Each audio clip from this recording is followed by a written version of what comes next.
maal bakka fuudhuu qabu. Wanti islaamummaan fuudha barreessuuf jawwali haraamarraa qaqqabuuf. Masjiidni maal misinaansa asliinsa.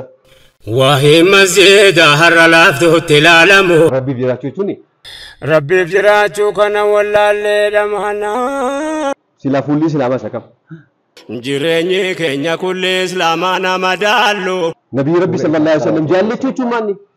Namni rasuula jaallachuudhaan beekamu.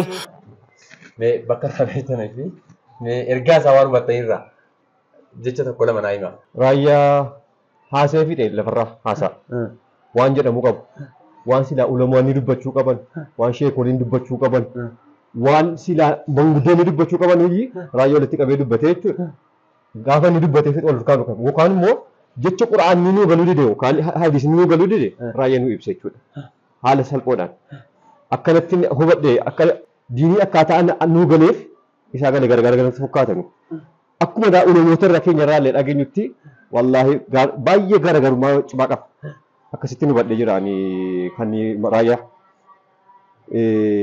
Waan namaa kennuu danda'a. Kennu. Akkatti nama hubachiisan. Nama hubachiisan. Jireenya akka namni tokko maaliif akka jiraachuu qabu? Maaliif akka fuudhuu qabu? Wanti islaamummaan fuudha barreessuuf jawwali haraamarraa qaqqabuuf maaluu bakka qabaa bakkatti gochuuf gamtokkee imala ittiin argachuuf haadhummaaf abbummaatti tarkaanfachuuf ilmaan oomishanii diiniidhaan jaaruuf bu'uura mujtamaa islaamaa dhaabuuf hawaasa diigamee ittiin ol kaasuuf nuura islaamaatiin mana isaa ibsuuf amrii rabbii irratti wal jajjabeessuuf yaadni kanumaa fi keessa dubbii ilaalee alaa kitaabilaa sunnatu rasuuli. Maaliif akka nama godhu keessatti jireenyi hayaanni islaamaa jireenyi ilma namaa maal fakkaata kan jedhu sii ibsa jechuudha. Silaa kuni waan naqee masjiidatti argachuu hin dandeenyu yookaan ulamoonni nutti minnaan argachuu hin dandeenye natti manee naannaa galuu didi inni naaf akka fahamu na godhe jechuudha. Akkasitti nu hubadhee jira.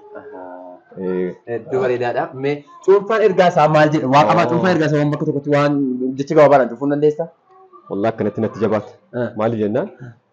Kun hayyuu barbaada maaliif isaanuma irraa deebinee akka isaanumaan atu nu dubbachiistanii gadda waa wayii haasaa turan jaahiliyyaa waan jedhu sanarratti. Akkuma kana raajumti ifa nuu godhe malee jechuudha. Anaaf akkanatti ifa ta'anii wanni naa galee irraa fudhee isin jedheera.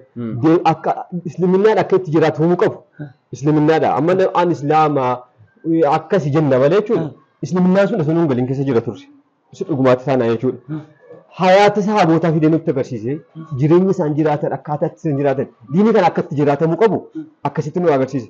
Hadda diinii nuuf kattee ka barbaada ta'ee masjiida deemnee masjiida dhaqnaanu masjiidni maal misinaansa asliinsa. Waa'ee masjiida har'a laaftuutti ilaalamu hikmaan inni qabu hammanan jedhamu biiroo muumintoonni walitti qabamu. Walgahii guyyaatti yeroo shawwaamamu bakka ruuhiin muuminaa itti leenjifamu mana rijaalonni keessatti oomishamu.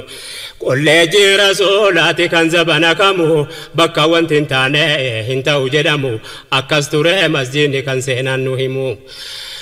Mana obbolummaan keessatti ijaaramu bakka wanti khayrii wal yaadachiifamu bakka sammuu rafee itti dammayfamu madda beekumsaati waraabbatu namu mana namni karaa maqeetti gorfamu mana namni fincile itti dinniinamu ilmi duniyaa akhiraa keessa waraabamu kan hin goyne yoomu zabana hundumaa natamannaa liqaaka bisalamaa. Ilaa raayyaan kolleejii yuunivarsiitii ta'uu isaa nutti agarsiisee jira. Adda jira. Masjiida akkamitti kolleejii yuunivarsiitii bakki masjiida tokko salaatu beenna maal jechuudha? Ilaa kana laa. Mees maanaa hiikuma isaatu kan hiikuma kanaa jiru ilaa. Gaafa laadu dubbatuuf deebisee jechuudha Rasuulli Rabbi sallallahu alaihi wasallam waa hunda achuma keessatti baasan jechuudha. Masjiiduma keessaa baasan. Sahabaan gurguddaan kun achuma tol gahee hin jiraati. Bakki barnootaa achi, bakki mana achi, bakki dhibeen ilma namaa dubbatamu achi, manni murtii achi, amma kun Ameerikaa argadeennaan mana murtii jaahiliyyaa dhaabbanna jennu. Jaahiliyyaa kanaaf mana murtii jaahiliyyaa dhaqnee fala dhabdee hiikkaa gaafatti ilaa jennoonni. Abbaa manaasiitiin gargar ba'aa oolu. Ati kolleejiin kun sirriitti dhaabbatee akkaataa jedhu kun kolleejichi hojii isaarra jiraatee Nafansa University waan duraan baasan baasaa jiraate namni mastinii gahee isaa durii san sila dalagataa jiraate dhihana mudatu. Kan sittichuma sagalee dhaggeeffate malee namni immoo gara caalutti fakkaatu. Hubateera. Yaanni kiyya gariif hin galle caalaansa. Na fahamsiisi yaa Rabbi sumarkadda waansa. Rabbi koos qajeelaa garuu hundeessu haasaa. Yeroo jiini wal qabsiisee gaafa inni dubbatti maal jechuu barbaadeeti gaafa jedhee dhaggeeffadhuuni hiikatti barbaadachuu ittiin jiraan akka kootti gama kootti. Isuma hojii gaafachuu ittiin jiran lafa. Maal jedhaa raayyaa maal jechuudha kana. Wantichi biyya lafarratti arguu wal qabe dhibeecha. Akkaataa namni walii jiru. Akkaataa namni walitti jiru. Jireenya artifishaalii akka jirru kana. Hadha namni walitti dhufu namaa kuni isa kan Rabbii fakkaachuu didee isa ni jedhe meera maaliif jiraatarra? Obbolummaan Islaamaa jiraadha. Sun jiraame? Rabbiif jiraachuu jechuun jira. Maal jechuun rabbiif jiraachuu? Rabbiif jiraachuu jechuun Rabbiif jiraachuu kana wallaallee dhamana fikra barbaachisaa hiikaan jecha kana. Nam tokko eegee kan laqamee biyya duniyaattis gadi beekee jechuudha. Umurii isaatiin hayaata isaa of bareekee jechuudha. Rabbi jiraachuu diinii Islaamaa kana keessa hin jiraanne jechuudha.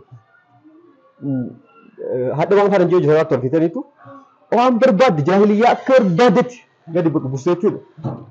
Waan hin fakkaanne waan ilma namaatiin hin deemu dubbatti deebitee hojjetaarti. Rabbiin wallaachisuudhaaf. Rabbiin jiraachuu jechuun garuu maanni hayaanni keenya hunduu duuti jiramu hin jiru. Rabbi jiraachuu kan achi fuuldura isaan deemaara. Oggoo har'a jiraattu tarkaanfii kee madaalli Rabbiin duratti waan deebiftu madaalaa deemtaa jechuudha. Ala tarkaanfattu ala deemtaa hojjetu. Akka nu badheetti Rabbiif jiraachuun waan irra jettu waan deemu waan akkatti teessu Rabbi jechuu qabda. Maaliif jennaan eessatti deemaarta? Achumatti deemaarta. Kanaafuu hayaanni kun jira hadha gaafa jedhamu anuma birayyuu hin jiru. Anuma birayyuu hin jiru. Gaafa of ilaalu akkaataan itti jedhu Islaaminaan ana bira jiru waan deebee shaadaa akka kootti waan shaadaa qabadhu akka dhamma jiru kanatti. Islaaminaan ana bira jiru kana ana fakkaata namni na gaafa ana arge jechuudha. Islaaminaadhaa gadi yaa'a. Islaaminaatti dhufuu miti irraa deema. Maali jennaan isa kan Rabbi gocha kootu kun jiraachuu jechuudha. Gochi amma amantii Islaamaarraa nama ala baasu. Sila nama waamuu qabatu. Jaalala hojii keetiitii fi nama silaalee dhufuu qabatu. Maa fuuldura nama gaariitti ati gaafa deemtu waan gaafachaaf itti waan namatti deemtu fakkaata namni. Fuulatti guree eegama. Kun dhagaa Islaamaati sila fuulli Islaamaa isa kam. Jireenyi keenya kulli Islaamaa nama daallu hammachuurraa fagaachuu wallaalu akhlaaqni keenya ilma namaatiin walii galu bareedinni Islaamaa numarratti fagalu namaadhaaf abbaatii qabee ilma namaatii tolu qawliin ergamaa Rabbii hojiirra nuuf oolu. Rabbiin nu milkeessuun oolu amri isaatiin bullaani nu agarsiis nasriidini.